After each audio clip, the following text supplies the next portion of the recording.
Muy buenos días a todos. Tengo el gusto de presentar al primer conferencista de este miércoles. Él es el doctor Carlos Leonardo Céspedes Acuña, quien obtuvo su grado como profesor de Ciencias Naturales y Química en la Pontificia Universidad Católica de Chile. Realizó una especialidad en Química Orgánica, una maestría en Ciencias por la Universidad Química de Concepción, además de un doctorado en Ciencias Químicas. Actualmente, el doctor Céspedes es académico de tiempo completo y profesor titular e investigador senior desde 2008 en el Departamento de Ciencias Básicas, Facultad de Ciencias de la Universidad del Biobío en Chillán, Chile. Y fue jefe del Departamento de Investigación de 2012 al 2014. El doctor se destaca en el área de química orgánica desde 1993. Las líneas de investigación que ha desarrollado a la fecha se han centrado en la química de productos naturales, estudiando ecología química, en las relaciones, en los inhibidores de crecimiento vegetal, interacciones planta-planta, biopesticidas, además en química alimentaria, estudiando compuestos antioxidantes, antibacterianos, antifúngicos, nutracéuticos, conservadores.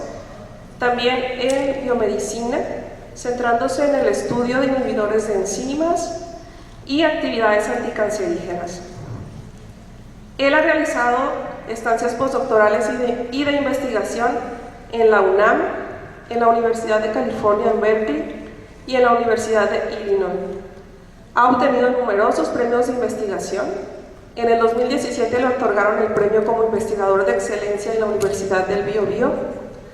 Posee más de 130 publicaciones, entre ellas 124 ISI, con más de 2.200 citas. Ha escrito 2 libros y 21 capítulos de libro. Se ha presentado como conferencista en 35 ponencias internacionales y ha impartido 17 cursos internacionales de posgrado. Es evaluador en más de 25 revistas internacionales y ha desarrollado numerosos proyectos nacionales e internacionales con distintas fuentes de financiamiento, por ejemplo, CONACYT, Ministerio de Relaciones Exteriores, Italia-México, Italia-Chile, CONICYT, UNAM, entre otras. También ha dirigido numerosas tesis de pre y posgrado y ha tenido alumnos de posgrado en formación como postdoctorantes de países como Alemania, Estados Unidos, México, Italia, España, Colombia, Argentina, etc., Brasil. Entonces, sin más preámbulo, le pido al doctor que nos acompañe para que nos dé su conferencia.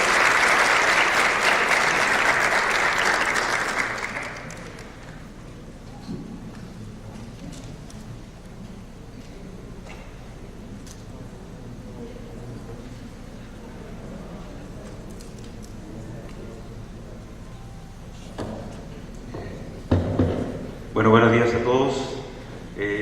Antes de empezar, quisiera primero que nada darle las gracias al jefe Nacho, a Maribel por haberme invitado y a todos los colegas de acá de Decidir. Es primera vez que en más de 30 años viniendo a México nunca había podido pasar de Manzanillo para acá o de Guadalajara para acá, así que es muy bonito y estoy muy agradecido de que me hayan dado esta oportunidad de conocer Sinaloa un poquito que sea. Muchas gracias. He preparado una plática para ustedes, alumnos de pre y posgrado, tratando de mostrarles lo que se hace en ciencia. Ayer se platicó un poco sobre cuáles son las aplicaciones o hacia dónde debemos mirar. Ojalá todos tuviésemos la oportunidad de ser emprendedores y tener una pequeña empresa. Pero somos todos estudiantes de ciencias. O sea, estamos aprendiendo ciencia, no estamos aprendiendo negocios. Entonces, es parte importante del complemento del aprendizaje que debemos tener, porque en algún minuto nos va a tocar tener que hacer algún negocio. Y la ventaja que nosotros tenemos, primero, tener la oportunidad, y segundo, que llegue la otra oportunidad, y para esa segunda, tercera o cuarta oportunidad, la vida tiene muchas oportunidades. La ventaja que nosotros como aprendedores de ciencia es que sabemos cómo se hace. Para hacer investigación aplicada, lo primero que hay que saber es qué es lo que hay que aplicar. Hay que saber cómo funciona el sistema. Muy bonita la plática de ayer de la profesora que habló de biorremediación, porque les mostró cómo funciona la química. Yo estaba feliz allí en el asiento, porque yo soy profesor de química, viendo reacciones químicas y cómo explicaba la forma del arseniato, que es arsénico 5, y arsenito, que es arsénico 3. Y todos los metales pesados, hay un curso en química, después de química 1 y química 2, que se llama química analítica. Y la primera ley que uno aprende en química analítica es que la mayoría de los metales precipitan con azufre. ¿Cómo precipitan? Con sulfuros. Y esa es una forma de sacar metales de cualquier parte. Bueno, lo que nos trae aquí es una larga historia desde que yo empecé a estudiar ciencias y cómo es posible explicar algunos fenómenos naturales, y para explicar estos fenómenos naturales necesitamos saber cómo funciona la naturaleza. Pero mi plática en un principio es una plática combinada de muchas otras pláticas. ¿Por qué? Porque no sé si se han dado cuenta o no, pero estamos dentro de un viaje en el tiempo, en este planeta en el cual vivimos, en que las formas de ver las cosas han ido cambiando. Con el desarrollo de la tecnología, las cosas van cambiando. Y una de las cosas que hasta hace un tiempo se aplicó y se sigue aplicando es ver cómo controlamos una enfermedad, cómo controlamos botrytis, cómo controlamos plagas como el cogollero del almidón o el cogollero del maíz, Spodoptera frugiperda, ya se los voy a mostrar, con algún pesticida, con algún herbicida. Los químicos inventamos los organoclorados y los organofosforados, compuestos que al final de cuentas sí matan, pero al hombre y a los animales nos producen otras consecuencias como cáncer. Entonces esa particularidad, esa forma de ver cómo lo controlamos es lo que ha ido cambiando. Y ha ido cambiando porque cada forma de ver un fenómeno se le llama paradigma. El primero que definió el término paradigma fue este caballero, en forma científica. Este caballero es un físico, porque ya murió, fue un físico de profesión.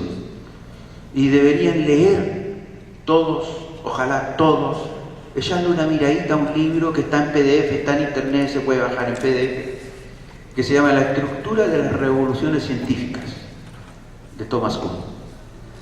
¿Por qué? Porque allí este señor expone muy claramente, es un poco largo, pero lo expone muy bien, cómo es posible ir cambiando de paradigmas a través del tiempo.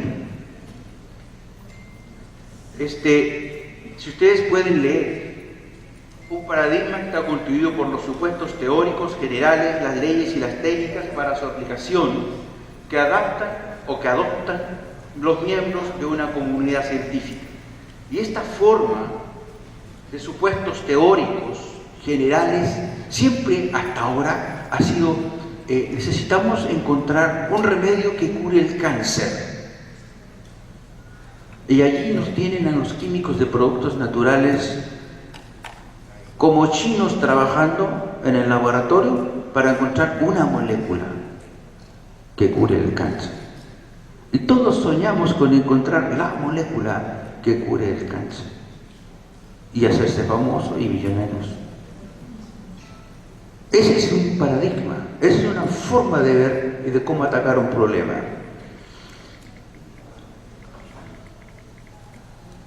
El fracaso con un problema nuevo es y puede ser decepcionante, pero nunca sorprendente. Ni los problemas ni los enigmas ceden generalmente ante los primeros embates de lo nuevo, pero siempre va a haber un estudio diferente al de el investigador A, al investigador B, al investigador C y D. Pueden haber hasta 10 estudios y puede aparecer un décimo primero o un décimo segundo totalmente distinto, pero que está dando respuesta al mismo fenómeno, pero bajo otro enfoque. Y por lo general, ese es un señor anómalo, ese no es normal, ese es algo raro. Entonces empezamos a acumular evidencias que nos muestran cómo es posible cambiar la visión. En el fondo, el paradigma es la visión de cómo yo veo y trato con un problema. El año 2015 recién se le dio un premio Nobel a alguien que trabaja o trabajó y sigue trabajando con química de productos naturales. Y no se lo dieron porque descubrió alguna de esas moléculas y ellos descubrieron muchas moléculas más. Se lo dieron porque esas moléculas ayudan a prevenir algunas enfermedades. La vermectina, que es el hongo muy específico, se ocupa para controlar nematodos en animales, en las vacas, en los caballos. Y para controlar malaria en el hombre se ocupa artemisinina. Bueno, hace un tiempo atrás, hace exactamente 2 meses, estuve casi 40 días en China. Ya les voy a mostrar a lo largo de la presentación por qué me invitaron los chinos. Pero, ¿cuál es la preocupación? ¿Cuál es el leitmotiv, como se dice, que motiva, valga la redundancia, a ver qué estamos haciendo? Los chinos no tienen casi no tienen, porque sí tienen, problemas cancerígenos. Tienen problemas cancerígenos, como las personas que viven en las urbes grandes, en Shanghái, en Beijing, el mismo Macao, Shenzhen, poblaciones de 20, de 30, de 60, de 80 millones de habitantes, entonces, y gente que está siempre sentada detrás de una computadora, obvio que va a tener diabetes o va a tener enfermedades cardiovasculares. Pero el chino común camina un montón todos los días y come casi puras verduras, mezcladas con algo de carne, por lo general pollo.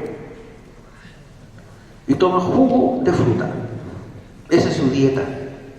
Entonces, ¿qué ocurre? Que la forma de ver, estuve en Bozhou, que es una ciudad que está cerca de Fei, que es una inmensa ciudad dedicada al mercadeo, tal cual al mercadeo de plantas medicinales, para vender plantas medicinales para cualquier enfermedad que a usted se le ocurra.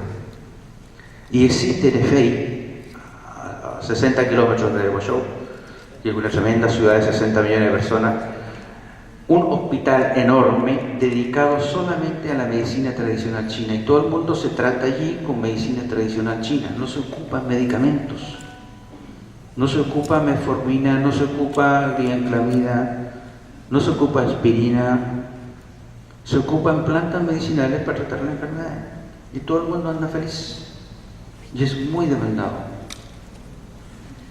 En la parte de la derecha, yo estuve en una conferencia allí. En la foto de la extrema derecha estoy con el ministro, así se llama el cargo, se llama Ministro de Ciencia y Tecnología Aplicada. Es el ministro de Tailandia. Y estaba en esta conferencia también el ministro chino general y el ministro de la provincia de Anhui. Y ellos están preocupados de cómo comercializar, cómo expandir este beneficio que ellos tienen hacia otros países. Entonces, esa es una visión, ese es un paradigma completamente distinto del que nosotros estamos manejando. Nosotros estamos buscando un compuesto o un grupo de compuestos que nos solucione el problema. Pero ellos no, ellos ocupan extractos, ocupan diferentes combinaciones. Esto salió hace poquito, esto es reciente, esto está en la red en este minuto. Recién los gringos están preocupados por buscar nuevos paradigmas. ¿Y saben por qué recién este año los gringos están preocupados por buscar nuevos paradigmas? ¿Y quién tiene la culpa de eso? Trump. ¿Por qué? Porque Trump cerró la puerta a China y China no se hizo ningún problema. Le abrió la puerta a África, le abrió la puerta a toda Europa, a toda Asia Menor. Todos los latinoamericanos desde el Río Grande para abajo estamos invitados gratis a China, ellos pagan. Y todos están atrayendo mente y material de trabajo. Entonces, el problema principalmente pasa por saber primero qué tenemos. Tenemos una gran biodiversidad, tenemos muchas plantas, nuestro continente es rico en biodiversidad, sobre todo si ustedes se fijan en las partes rojitas donde se muestra la biodiversidad, está desde aquí todo México hasta Centroamérica, la parte norte de Sudamérica, el Amazonas brasileño, los cerrados brasileños, el sur de Chile con Argentina. Entonces, y además los pueblos indígenas vivieron durante muchos años aquí y ellos no necesitaban ir al médico. ¿Se han preguntado alguna vez si algún indígena iba a la farmacia? Existían farmacias en ese tiempo. Entonces, ¿cómo tenemos que ver el problema o los problemas que queremos atacar? Tenemos que verlo, como se dice, con una mirada global o una mirada holística, para poder ver que no solamente tenemos una herramienta, sino que tenemos muchas y que tenemos que usarlas. Tenemos fuentes, tenemos recursos, y esos recursos, en este minuto, por ejemplo, la que está abajo es una fruta que se produce desde aquí de México hasta Chile, la chirimoya, y siempre nos comemos las frutas, es súper rico. Hacer un ponche de vino blanco con esta pulpa de fruta es muy refrescante. ¿Qué hace con la semillita? La semillita tiene propiedades astringentes, sí, pero tiene propiedades que curan los malestares estomacales, los malestares del hígado, baja o regula la tensión arterial, es decir, es buena para los hipertensos. Y efectivamente, los indígenas antiguamente ocupaban las pepas de las ananas o anonas. Entonces, este es un ejemplo de uso que tenemos muy a la mano. Y tenemos muchos otros productos a la mano. Tenemos también muchos productos que nuestro agro produce, vale la redundancia, y que a veces se mal usa o no se usa en su totalidad. Un caso de estudio es el açaí, es una plantita de una palmerita brasileña que crece en todas las riberas por la parte de la costa de Brasil, hasta la Guyana, incluido Venezuela y Colombia, pero está en peligro de extinción. Se llama Euterpe oleracea. ¿Por qué está en peligro de extinción? Porque la planta produce esta fruta, que es muy buena y tiene muchas propiedades, pero la planta cuando está creciendo se corta para hacer palmitos. ¿Han comido palmitos? Los palmitos son de la plantita de esta fruta cuando está recién creciendo. Son súper ricos. Todos hemos comido palmitos. Entonces hay que combinar las dos cosas. ¿Qué han hecho los brasileños? Hacer mucha investigación sobre la fruta desde todos los puntos de vista, y en este minuto existen muchos productos comerciales que se venden y se encuentran en los supermercados en venta para para la comercialización. En el sur de Chile y Argentina crece una planta muy parecida a la SAE, que es el maqui, que es Aristoteles chilensis, con la cual yo hice mi tesis de maestría y mi tesis de doctorado, pero la hice con el paradigma anterior. La hice porque las hojas de esta planta producen alcaloides, y los alcaloides que producen son alcaloides indólicos, muy similares a las alcaloides que produce Catharanthus rossus o Vinca rosa. De Catharanthus rossus y de Vinca rosa se obtienen alcaloides bisindólicos que se usan para quimioterapia contra el cáncer, contra la leucemia específicamente, y con varios otros tipos de cáncer. Pero se ocupa vincristina y vinplastina para controlarse los cancerígenas, pero tiene un efecto secundario terrible. Bloquea esas moléculas, bloquean los pólipos del pelo, y a los niños o niñas que están siendo con quimioterapia, siendo tratadas con quimioterapia, se les cae el pelo. Entonces están completamente peladitos. Es un problema estético, pero es un problema que se da en todo el cuerpo, no solamente en la cabeza. O sea, no solamente está lo en la cabeza, eso se produce en todo el cuerpo y produce deficiencias melanogénicas, es decir, empiezan a aparecer tintes en la piel o destintes en la piel. Entonces, ¿qué se ha hecho? Se ha hecho mucho, y aquí hay un resumen que hizo un colega de la Universidad de Santiago, donde nos cita mucho los trabajos, y también es el trabajo de un colega de la Universidad de Chile, y este es un trabajo que hizo un colega de Illinois, el profesor Navinda Siran, y donde relata cómo es posible la visualización de un nuevo enfoque en la búsqueda de materiales que tengan actividades biológicas. Esta planta nos ha permitido publicar mucho. Una de las publicaciones es esta de aquí, que se hizo el año 2008, y esta de acá, que salió recientemente, esta es del año 2010, donde está Maribel como coautor, y las de arriba son con actividades antiinflamatorias. Esta planta tiene muchas actividades, muchos usos que le dan los indígenas. Así también acá en México hay muchas plantas que se le dan muchos usos a los indígenas y que nosotros tenemos que investigar primero cuáles son los usos, y después con la tecnología, la química, la biología molecular tenemos que meterle ciencia. En este minuto, esta planta tenemos...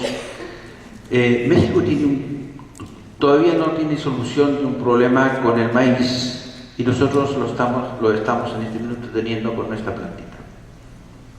Esta plantita es la superfruta en este minuto en todo el mundo. Nosotros la producimos, crece de forma silvestre en Chile y Argentina. Pero si ustedes ven esto que está acá arriba, lo saqué en un diario gringo, está diciendo que están usando drones para controlar plantaciones de maqui en el estado de North Dakota. Es decir, los gringos se llevaron la semilla sin permiso de nadie y la están produciendo en Estados Unidos. Los chinos ya empezaron a hacer lo mismo.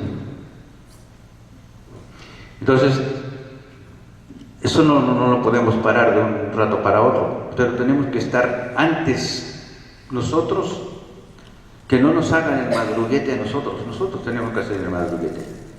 Tenemos que ir antes a trabajar con las plantas y no después lamentarnos. El gringo o quién sé yo se lo llevó para Australia y lo está produciendo allá la planta. ¿A quién le pide permiso? Los derechos de estos que son como derechos de autor son importantes de tenerlos en cuenta. Hace un tiempo atrás veníamos trabajando con varios de estos colegas que están aquí, Mariana Domínguez del Instituto de Fisiología de la UNAM, el profesor Memo Ávila, que es de la FES Iztacala, y varios otros colegas, sobre el uso inicial que le daban los indígenas para temblores. Las personas que tenían temblores o estaban muy nerviosas, le daban o les dan todavía agüita de maqui a las personas. Y nosotros lo que descubrimos fue que el extracto alcaloideo de las hojas produce efecto inhibitorio de acetilcolinesterasa, y que el extracto fenólico, rico en fenoles de los frutos, produce un efecto inhibidor de tirosinasa. Y de esta forma nosotros hacemos el trabajo, que es un tema que ya todo el mundo sabe. Estos son los alcaloides. Aquí está el núcleo indólico de los alcaloides, todos tienen núcleo indólico. Este es isoquinolínico, es el único alcaloide. Y acá están galantamina y hupersina, que son nuestros moléculas con las cuales comparamos la actividad. Y en este minuto estamos tratando de determinar completa metabolómica de los frutos, con una gran cantidad de fenoles. Y este es un cuadro que muestra el análisis de gas-masa. En este caso son los patrones de fragmentación de masa de algunos compuestos. Estos cuadros muestran la actividad inhibitoria de varios compuestos, fracciones y de extractos. Las gráficas que muestran aquella actividad, usted puede ver cómo se ve claramente la inhibición. Y en este minuto estamos trabajando con los colegas de China el efecto anticancerígeno de esta planta en frutas y en hojas. Otra planta que es muy usada en el sur de Chile por los indígenas se llama capachito o zapatito de doncella. Se llama así por la forma que tiene la flor. La flor es muy bonita. Es una flor muy aromática, tiene un aroma muy especial, pero los indígenas la colectan porque la usan para 1000 males, pero la usan principalmente cuando toman mate. Ellos le echan palitos molidos y endulzan sin usar azúcar. Tiene un efecto muy parecido a la stevia, pero lo tienen los palitos más que las hojitas. Entonces lo que hemos hecho, meterle química, y hemos descubierto que tiene una gran cantidad de ribodióxidos, que son los que producen el efecto endulzante, sin ser azúcar. En nuestra región lo que tenemos son un complejo que se llama Calceolarias integrifolia sensulato.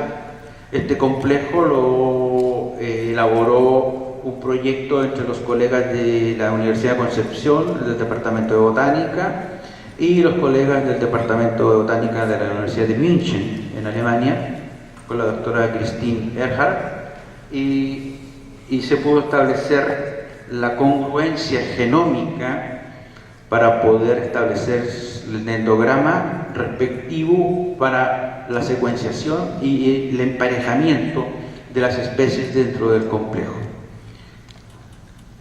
Es conocido, como dije, como capachito o zapatito doncella, y es muy común y es muy usado sobre todo por los pueblos indígenas en el sur de Chile.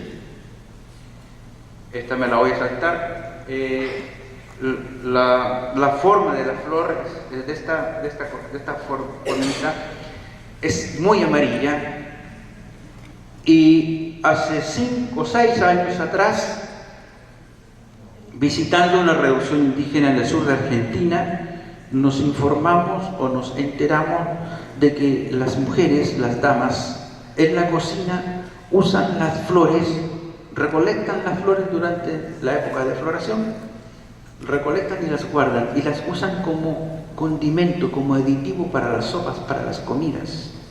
Así como nosotros usamos la flor de calabaza, ellos usan esta florcita. Y hemos descubierto que tiene una alta cantidad de rico en quercetina, pero glicosilada, que es quercitrina. en una gran cantidad, y así también tiene unas moléculas muy parecidas al licopeno, que es un tipo cromino alargado. ¿Qué hemos hecho con esta plantita? En un principio, buscando por qué los indígenas guardan esta planta en sus casas, nos respondimos nosotros mismos, y muchos indígenas nos decían lo mismo, que se ocupa porque aleja los piojos. En Chile y en Sudamérica en general todos tenemos problemas de insectos, en este caso los piojos. Los indígenas tienen que luchar contra eso. Entonces usan esta planta para protección y pueden controlar el efecto de acercamiento de los insectos a sus casas. Así también usan esta planta no en el mismo sentido, pero casi igual o muy similar a cómo los pueblos aztecas, los pueblos indígenas desde aquí, desde Chihuahua hacia el sur, hacia Centroamérica, en sus milpas, cuando cultivaban maíz, las adornaban con cempasúchil o con pericón. ¿Por qué? ¿No se han preguntado por qué? El cempasúchil y el pericón son tagetes erecta y tagetes lúcida, que tienen una gran cantidad de cumarinas y flavonoides. Usted puede hacer una columna de cempasúchil y de pericón, está pasándole diclorometano a la columna y de repente se le tapa y no corre el líquido. ¿Por qué? Porque cristaliza algo. Ese algo son cumarinas. ¿Y qué ocurre? Que esos compuestos tienen el poder de ser repelentes. Y no es uno solo, sino que son un cúmulo de compuestos que tienen esas plantas. Por lo tanto, sin ser químicos, nuestros pueblos originarios, tanto los mayas, los aztecas y otros, usaron estas flores como protección de sus cultivos y de ellos mismos para repeler insectos. Y así también lo hacían los indígenas en el sur de América. Una de las moléculas más impresionantes que me ha tocado de ver es esta molécula. Esta molécula está en todas las verbenáceas. Todas las verbenáceas tienen una gran cantidad de verbascosia. Y en este caso, emparentada con verbenáceas están las escrofuleráceas. Antiguamente esta planta estaba dentro de la familia de las escrofuleráceas. Y casi todas producen iridoides y en este caso este tipo de compuesto. ¿Cuál es el chiste de este compuesto? Este es verbascósido y martinósido. El chiste de estos compuestos es que protegen contra golpes, protegen contra hematomas o protegen contra heridas. Entonces, la combinación que tiene la planta es, en este caso, el conocimiento adquirido empírico por los pueblos indígenas, es el uso en el fondo de este tipo de moléculas. Otro tipo de moléculas con similares acciones son estos diterpenos y triterpenos que tienen actividad antimicrobiana. La actividad inhibitoria de tirosinasa también la identificamos en esta familia de plantas. Y uno de los principales compuestos es este que está aquí al medio, que es una naftoquinona. Y estas naftoquinona hoy en día están siendo sujetas de muchos estudios porque muchas plantas que producen naftoquinonas, incluidas muchas plantas del trópico, se usaron y se están usando como anticancerígenos o para controlar diferentes tipos de cáncer. Este es un trabajo con esta calceolaria que es viscosísima, y en un trabajo con colaboración con el profesor Armando Ariza. Él trabaja en el departamento de química en el CIMBESTAN en Zacatenco. Nos ofreció gentilmente la ayuda porque ellos están muy bien equipados y se puede determinar la estructura de las moléculas. Y lo que hicimos fue ver cómo esta planta invade terrenos degradados, terrenos que ya fueron usados y están degradados, y lo puedes hacer productivo luego, pero está produciendo una gran cantidad de compuestos y está siendo trabajada en este minuto como un biopesticida. En este minuto estamos llevando a cabo trabajos con colegas de agronomía para poder ver cómo esta planta o extracto de esta planta o esta planta molida puede ser usada en este sentido. Un trabajo de ecología química con talcana, antifolia y andina con imposia rugosa, pudimos detectar el por qué algunas son atacadas por algunos insectos y otras no, y podemos detectar que algunas producen un mayor tipo de compuestos que son los diterpenos que las demás. Los otros también lo producen, pero en menor cantidad, y eso hace que sea posible la repelencia o la presencia o ausencia de insectos. El trabajo con las nuevas tecnologías que estamos llevando a cabo es el uso de HPLC y HPLC masa con los cuadrupolares para poder determinar la composición química, tanto cualitativa y cuantitativa, de muchas plantas. Este es un caso de aplicación de HPLC masa con un insecto que es una mariposa, no me acuerdo en este minuto el nombre, y lo que hace es acumular, se alimenta de polen, pero junto con comer polen también come de las flores otras moléculas, y específicamente come estas naftoquinonas y las usa para defensa química, esta mariposa. Entonces, hasta aquí un aspecto importante de considerar es poder hacerse un cúmulo de preguntas que es necesario responder, porque siempre tenemos preguntas y tenemos que siempre, es la obligación moral de tener que buscar las respuestas. Hay muchas preguntas que tenemos que hacernos, no solamente estas que están ahí en la pizarra, sino muchas otras que va a depender de cada uno de nosotros y cuáles son los intereses de cada uno de nosotros. Insectos. Nosotros trabajamos, una de las líneas de trabajo de nuestro grupo de investigación es la búsqueda de biopesticidas, y trabajamos con este tipo de insectos que tenemos en el laboratorio. Este es Spodoptera, que es muy común desde México hasta Chile, la parte centro-norte de Chile y centro-norte de Argentina, tanto la anterior, que es Epilagna beribeti y Epilagna painulata, y en este caso Spodoptera, que es el gusano cogollero del maíz. Hemos trabajado bastante con él para poder ver cómo controlarlo. Esta es una diapo que muestra las etapas que tiene el gusano cogollero, y en distintas partes de la etapa nosotros la usamos para probar extractos, compuestos y productos. Un proceso muy similar se aplica a otros lepidópteros como Pieris, como Orchia antigua, que es una plaga de árboles frutales, Dicolcusiani, que es consumidor de hortalizas.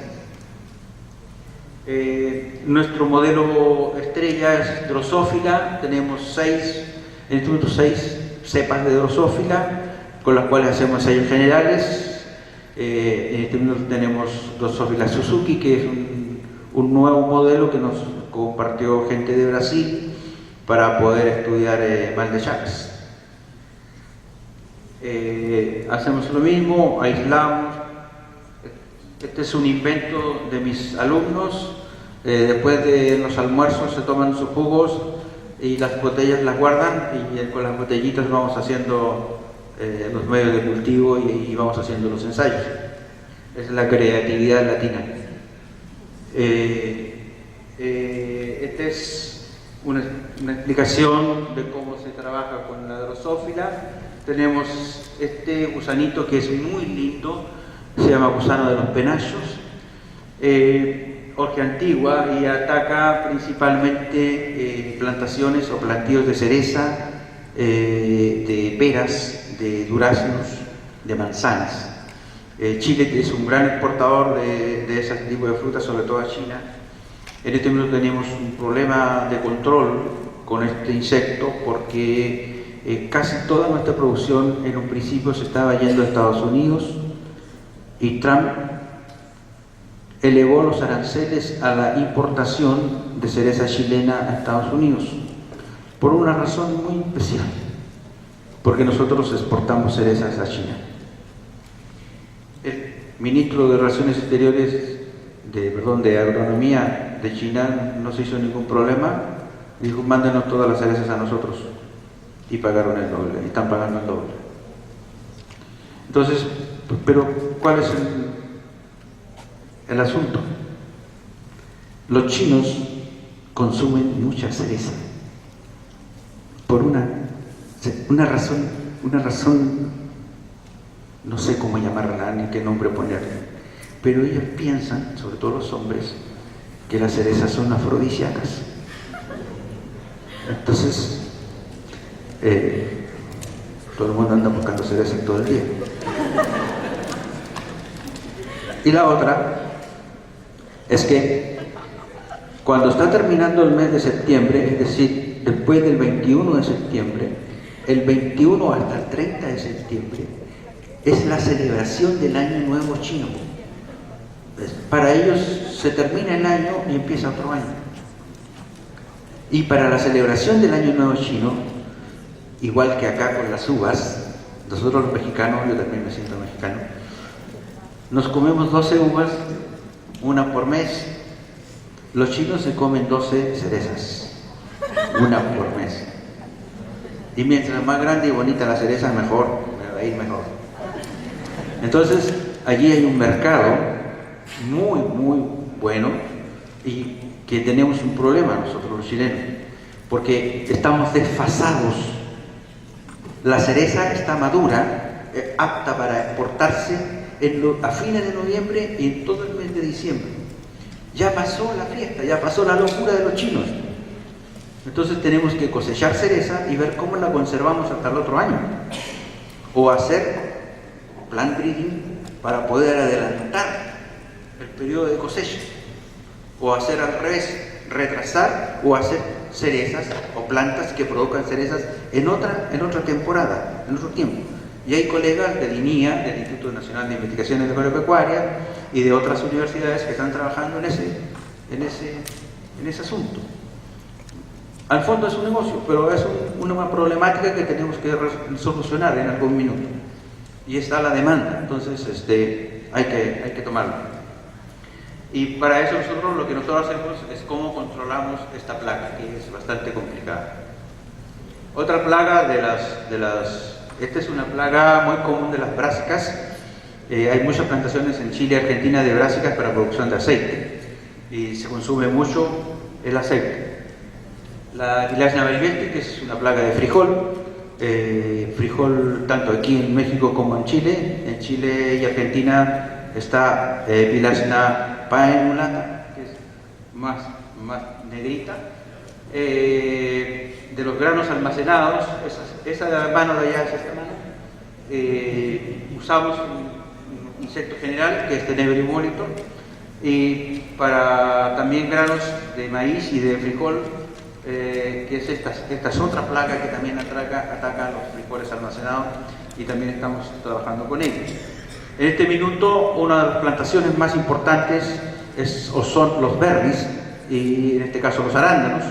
Y los arándanos se producen bien, pero con la importación de plantitas o de plántulas de Estados Unidos y de Europa, han llegado plagas, y la plaga de esta planta son estos bichitos que están aquí, que es Agorhinus superciliosus, y producen el cucún, que es como la pupa, y el cucún se mete en la raíz o debajo de la raíz, y de allí sale la larva y come raíz en un principio, que es donde produce el daño, y después sale la adulta y sube a otro lado. Para control de estas plagas estamos trabajando con esta familia de plantas, de las rhamnáceas, que son usadas por los indígenas para control de plagas. Ya tenemos varios artículos, este es uno de ellos, donde se puede ver la actividad inhibitoria del cogollero del maíz. En esta otra hicimos la actividad inhibitoria de cogolluelo en maíz de extractos de tipo alcaloideos de Tatianea. Aquí tenemos las gráficas, los alcaloides que se aislaron, y acá arriba se ve la larvita está ahí, y es el efecto que tienen los extractos de este tipo, que son, a medida que aumentando la concentración va aumentando el efecto. De todos estos trabajos se han hecho reviews. Este es un review que salió publicado en 2015 en el Phytochemistry Review,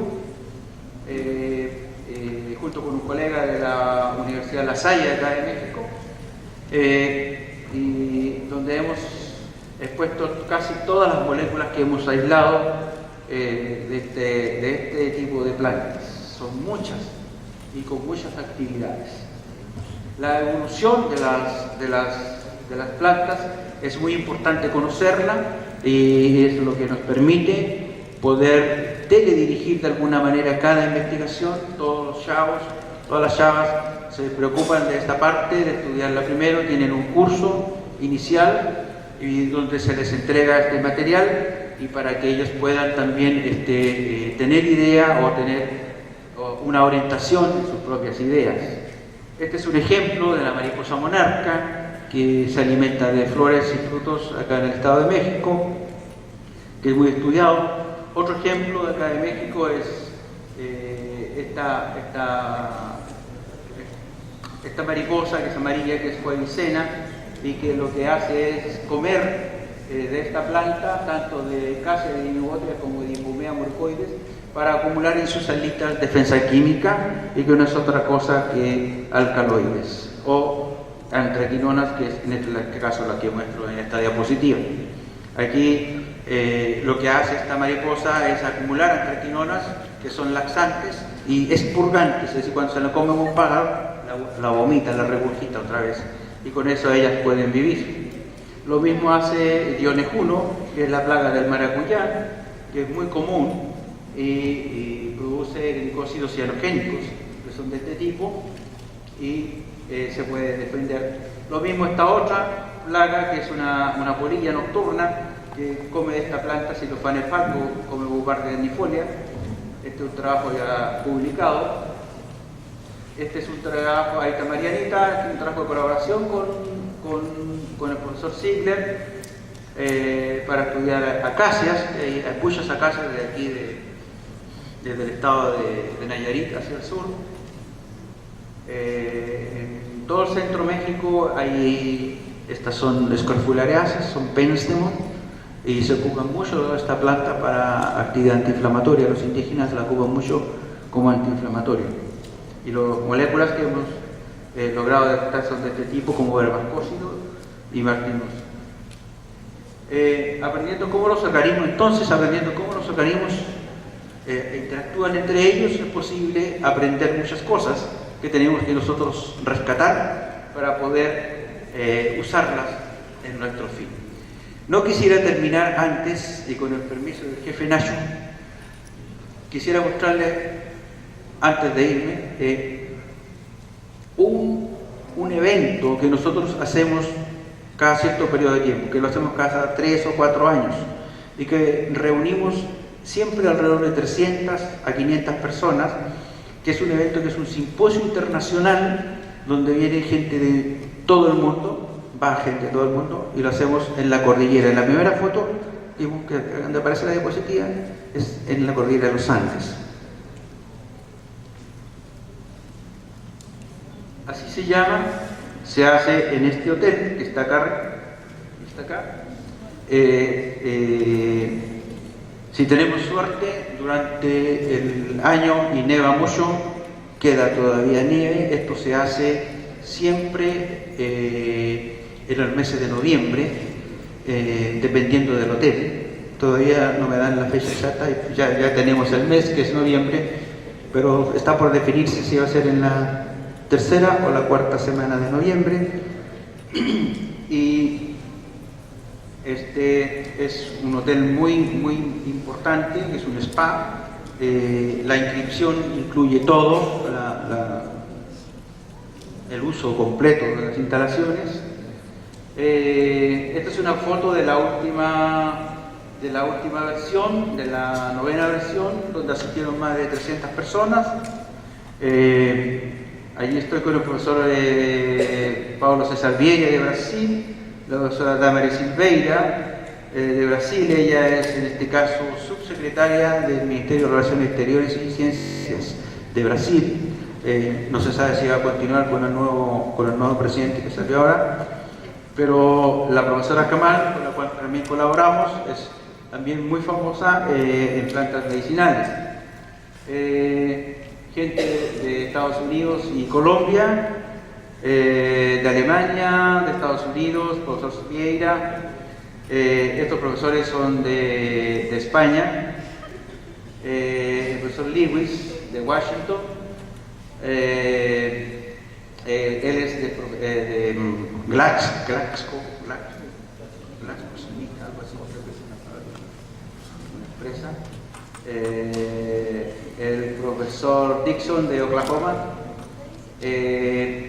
Nuestra cena final siempre es esta. Ese es el postre, pero es un volcán en erupción, porque está a los pies de un volcán el hotel, entonces todo el mundo queda muy impresionado con el volcán en erupción, pero es un pastel, es con ron, y después se parte y es súper rico. Este es el comité científico de muchas partes, de China, de España, de Colombia, de México, etc. Este simposio cubre la irrigación de productos naturales, propiedades de actividad biológica, y desde el año anterior, ahora hemos abierto a verdes, alimentos y fitomedicina y toda la biotecnología asociada a estos productos. Específicamente están todas acá.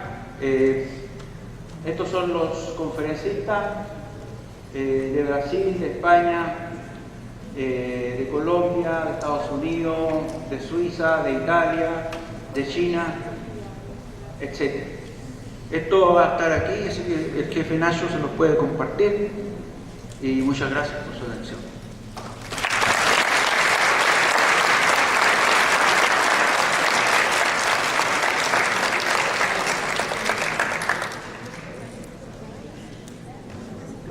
Muchas gracias, doctor. Abrimos el espacio a preguntas. ¿Alguien tiene preguntas? Acá. ¿Tenemos micrófono? Ricardo.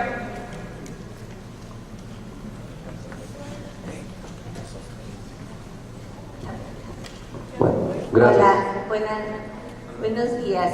Ustedes están utilizando, acá, profesor, ustedes están utilizando plantas y conocimientos de los grupos originarios. ¿Cómo están aplicando el protocolo de Nagoya?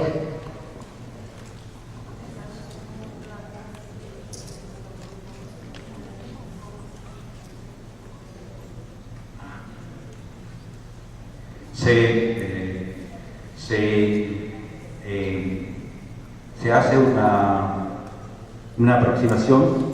Nosotros no lo hacemos, lo hace un departamento externo de la universidad, y precisamente por los problemas de protección de derechos intelectuales.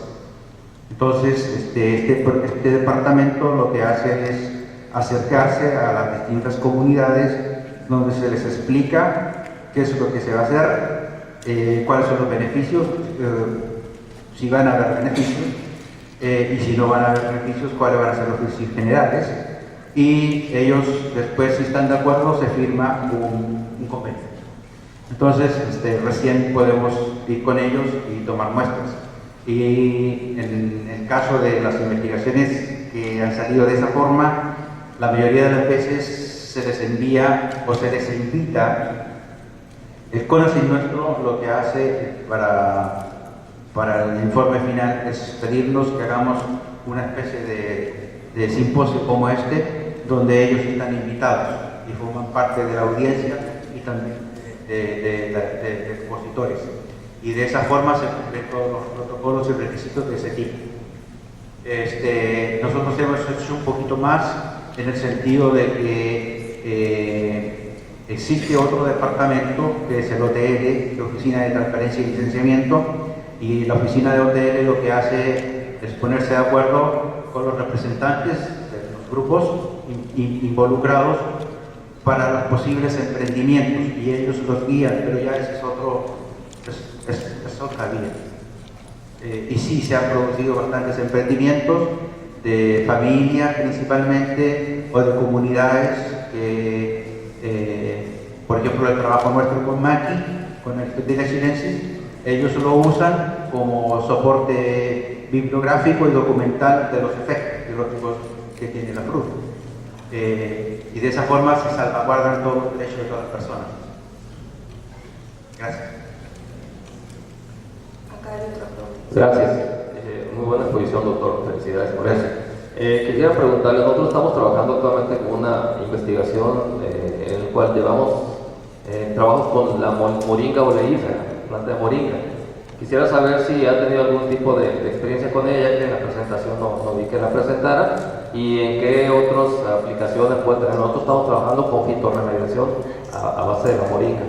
No sé si me pueda decir si ha trabajado con ella en alguna cosa. No hemos hecho trabajos con esa especie. Hemos hecho otro tipo de trabajos parecidos, pero en ese ámbito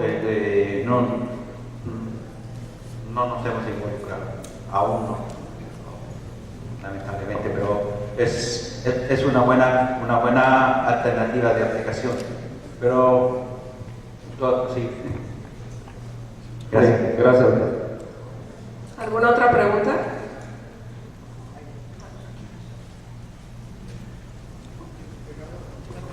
Sí, ante todo, buenos días.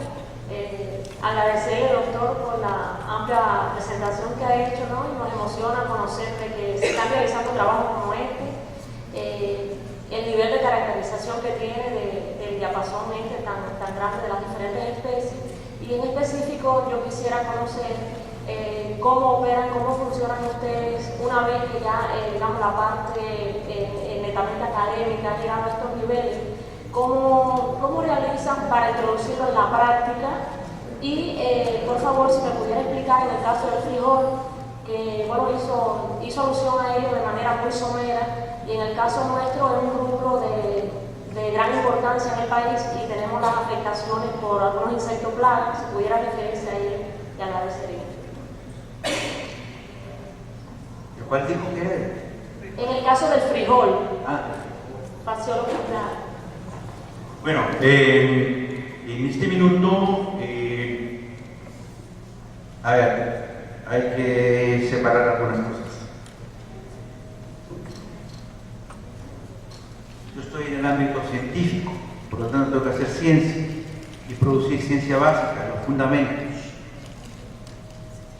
Y cuando tengo que pasar a la otra parte, por lo general hay un grupo de otras personas que se dedican a tomar los conocimientos que nuestro grupo genera, porque así funciona este sistema dentro de mi universidad, y les facilitamos los conocimientos generados a ellos, y ellos son los que se encargan de hacer la otra parte, que es la generación de negocios.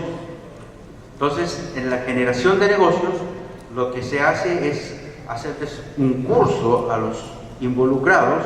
En este caso, estamos hablando de pequeños campesinos y de comunidades indígenas que están interesados en los productos que se generan. Los productos que se generan, por lo general, son muy pocos, porque se pasa un periodo muy largo de pruebas para poder generar un producto. Y quien genera el producto no somos nosotros, lo generan los colegas de agronomía. Ellos tienen un departamento encargado para la generación de productos para el control de plagas, en este caso.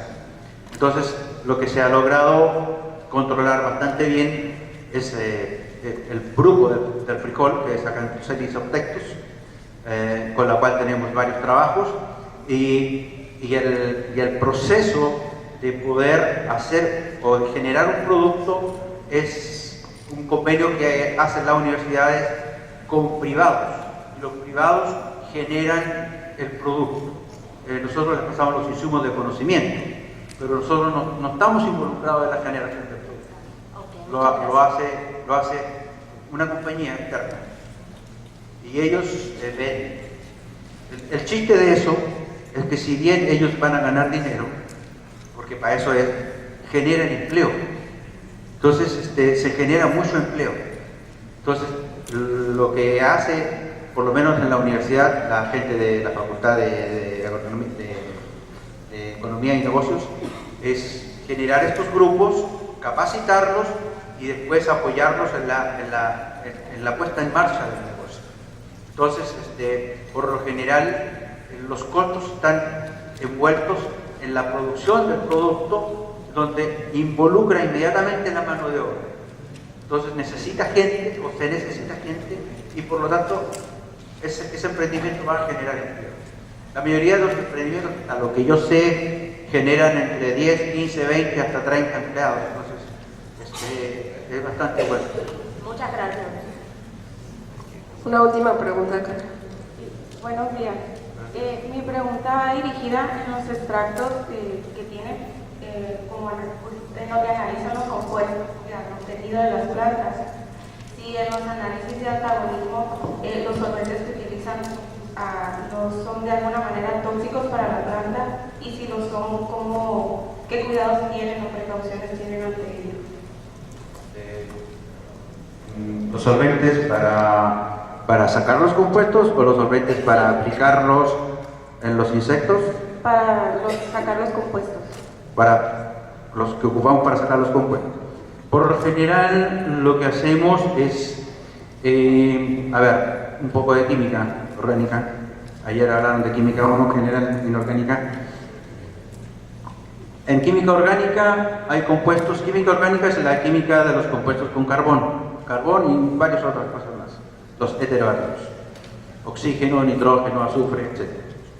Entonces, dependiendo de los tipos de heteroátomos que tenga una molécula, esos heteroátomos le van a dar un conjunto de polaridad a la molécula. Lo va a hacer en cada grupito, genera un dipolo, cada grupito genera un componente polar. Entonces, se genera un índice polar. Ese índice polar, dependiendo del numerito del índice polar, me va a decir, este compuesto es soluble en tal o cual solvente, que tiene índices similares. Entonces, para sacar ese compuesto, lo tengo que sacar bajo ese índice de polaridad.